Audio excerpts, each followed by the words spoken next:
So in making One Piece videos and watching many over the years, two things are for certain when people start theory crafting. And this isn't to sort of slight any one particular person, as I've seen many videos like this. One, Blackbeard has three of something. He's three people, he has three organs, or he has three personas.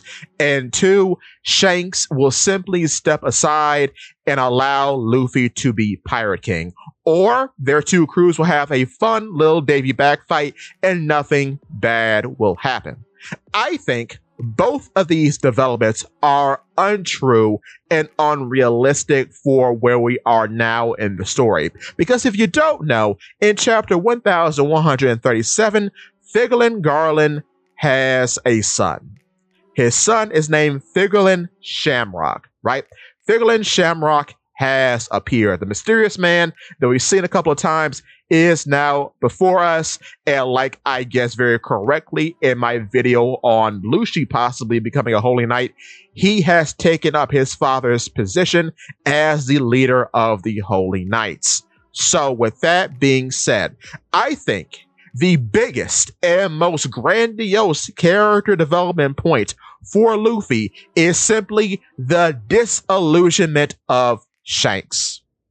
I think in order for him to develop into his own, to step away from Shanks and to become his own man, is for the truth about Shanks to be revealed. Now, what a lot of people could be saying is that all the rat allegations, all the weirdness surrounding Shanks has come to a close with the reveal of Figurlin Shamrock.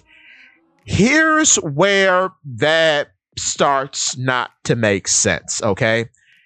In the Wano saga, so from Punk Hazard all the way to the Onigashima portion of Wano, we have two very interesting themes running side by side. One more prominent than the other, and one who has existed way longer than the other. But let me break it down like this. In One Piece, we have had a mole in every single organization save for two. We have never had a mole or a spy in the Revolutionaries, and we've never had a mole or a spy who is a Yonko. We have had spies and moles who were working for warlord organizations, who were both royalty in the case of Vivi, and who were actually Marines in the case of Don Quixote Rocinante. Then on the flip, we have had those working in the Marines who were moles or spies in the case of Virgo, who was actually a member of the Don Quixote family. All right. Then, if you want to talk about Yonko organizations, we have X-Drake, who was a mole because he's actually a Marine who's a part of Sword. So we've had moles in the Marines, we've had moles in Yonko organizations, and we've had moles in warlord organizations, but never in the Revolutionaries and never in a Yonko position. Here is why I think this is going to come to a crescendo eventually. I've made videos about a spy being in the Revolutionaries. Go check that out. And I'm going to make more probably. But when it comes to Yonko, you know what's so funny about Shanks in comparison to just about every Yonko in the series that we know of? We know everything about them. Well, not everything, but we know enough to paint a picture of where they've been and how they've got to where they've got to, right? Teach, because of taking out a former Rocks pirate, he got Full Lead Island, which then led to him becoming a Yonko. Buggy, through very funny happenstances and his former reputation on Roger's crew, that's how he became a Yonko. Luffy beat Kaido.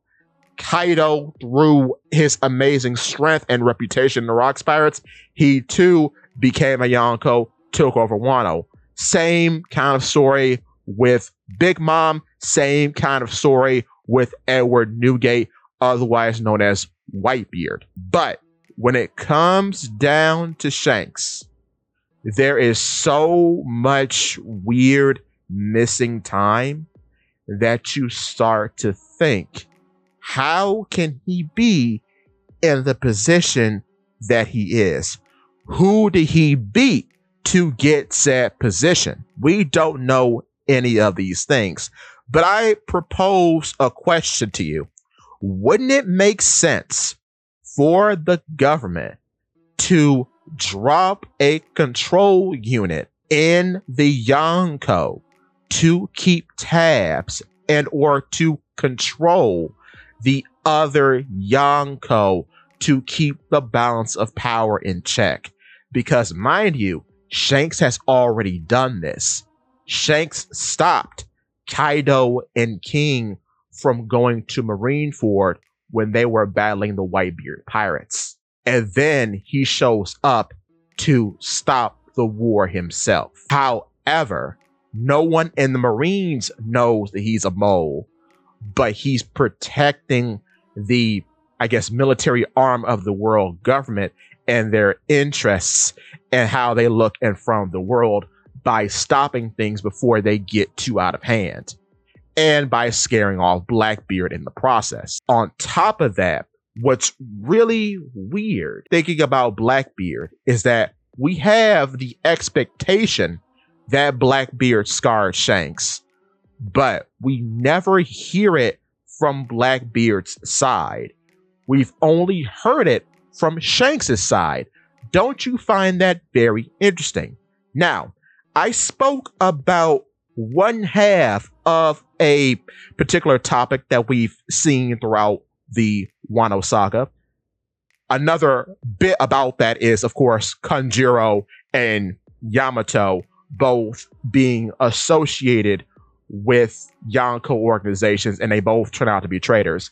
Yamato, of course, being the daughter of Kaido, who turned against him, and then Kanjuro, who was supposed to be a scabbard, but turned out to be working for Orochi, who in turn is working for Kaido. So I say that to say there have been moles literally throughout the story in every facet of the story except for being a Yonko and then being a revolutionary.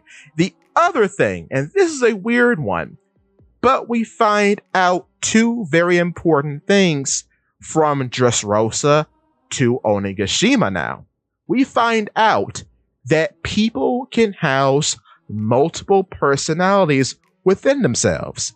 Because if you don't know, Cavendish has a dual personality when he falls asleep called Hakuba.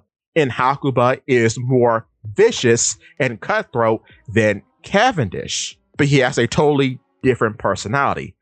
Then, way later in Onigashima, we find out in chapter 973 that Kiyoshiro is actually Denjiro.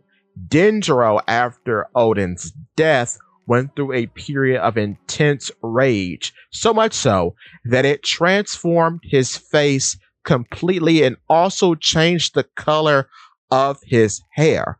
So I say that to say that we find out through the Wano saga that one, people can harbor different personalities within themselves, and two, through intense emotion, their entire face and hair color can change on a dime. I say all this to say one of two things.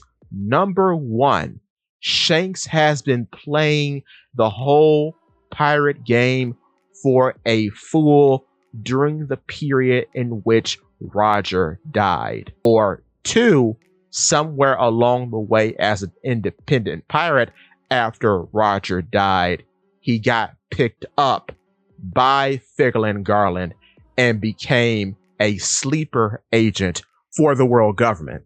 So he is either a sleeper agent who can be activated by someone, perhaps someone on the Red Hair Pirates, and then he simply departs and goes about his Holy Night activities, or he's playing a bit of the double life here and he can switch in between the two, knowing good and well what he has done as both Figurlin Shamrock and as Red Haired Shanks.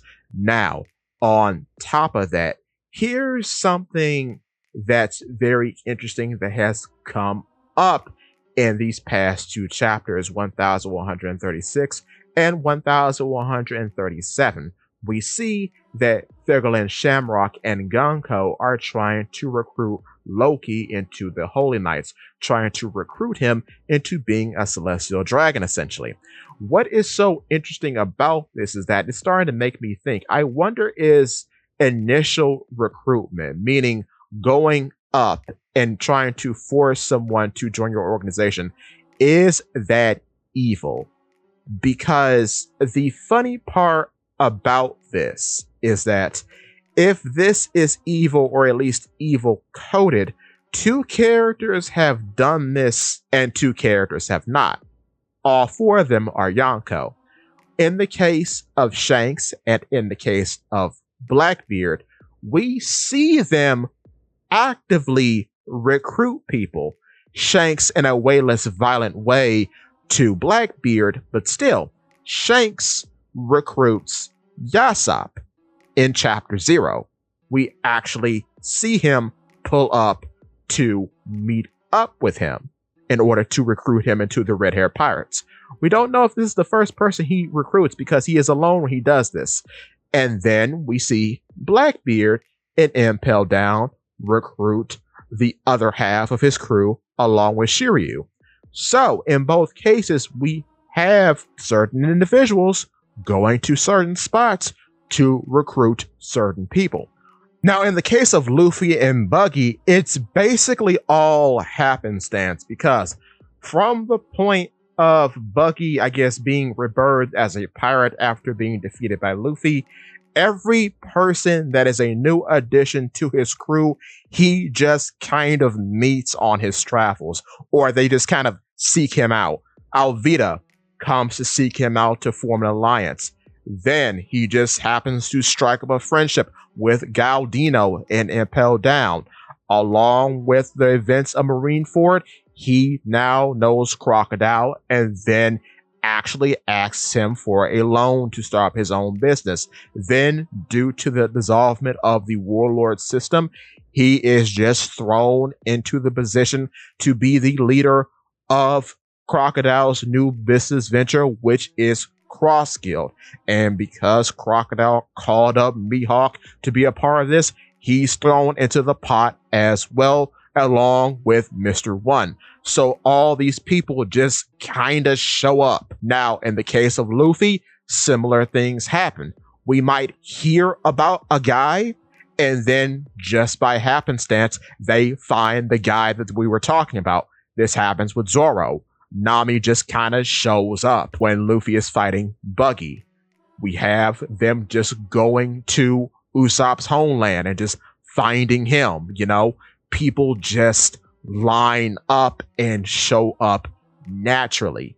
Luffy isn't actively going out and recruiting these people. However, Blackbeard and Shanks are seen actively recruiting. Now, on an unrelated note, I do find it interesting that at the start of the Elbaf arc, we see Shanks confronting Bartolomeo in a town as a means to follow up on Bartolomeo ravaging one of the towns in the protection of red-haired Shanks. And we see that the Going Luffy Senpai is blown up. However, it's very interesting that it is blown up by Yasopp, the only person that we've ever seen Shanks recruit. That might mean nothing. It might mean the world. I don't know. I just find that very interesting framing to start the Elbaf arc off on, especially seeing as how we are now presented with Figurlin Shamrock, and the Elbaf arc has a lot of ties to Usopp and his dreams to be a great warrior of the sea. So all of that in itself is just very thought-provoking. Regardless of the nature of Shanks being Figgle and Shamrock, he can presumably go anywhere in the world. The only question is, how in on Shanks are the red-haired pirates? I don't know. I made a video about all of them possibly being under his guard as a holy knight, but I'm not sure. With that being said, the reason why he can go anywhere in the world, because we actually see Gonko and Shamrock get beamed in by what is presumed to be Emu's warp gate. They just come down in a bolt of lightning and appear in a magic circle. So that really does mitigate the transportation needed for getting from, say, wherever this town is to Elbaf. When he switches personalities, or when he simply wants to go into Holy Knight mode, he could probably just call up a favor, get beamed up, and then sent in on an excursion of some sort. We don't know, but this is very interesting. Now, the reason why I am so hard pressed on Shanks being a bad guy is because if you're going to subvert expectations, the biggest expectation to subvert is that Shanks is a good guy. The biggest expectation to subvert is that Luffy is going to give Shanks back the hat. Because at this point, there is no reason for him not to, because Luffy is at the highest crescendo of the pirate world before stepping into the ranks of Pirate King. So if he were going to presumably do it, it would be now. But to subvert the expectation, we would then find out that Shanks isn't all of what he seems. Now, what's funny about this, as I mentioned a little earlier, is that all the persona switching is usually attributed to Blackbeard, which is why I think it's going to be attributed to Shanks, because we're seeing more of what Blackbeard is as the story unfolds, and nothing is leading to him being like this weird, multifaceted freak. He's a freak for sure, but that's more so handing off to sort of like the genetic portion of One Piece as opposed to persona. So with that being said, I think the persona shifting or the face contortment are all things that are going to be contributed to Shanks moving forward.